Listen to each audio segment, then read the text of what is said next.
Hey everyone, welcome back. In this video, I'll show you how to reset your WhatsApp account without a password.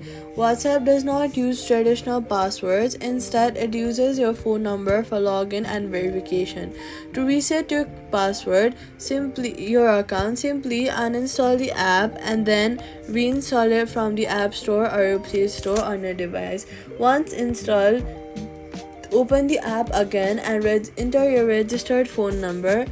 Then you'll receive a verification code through SMS. Enter the code to verify your account.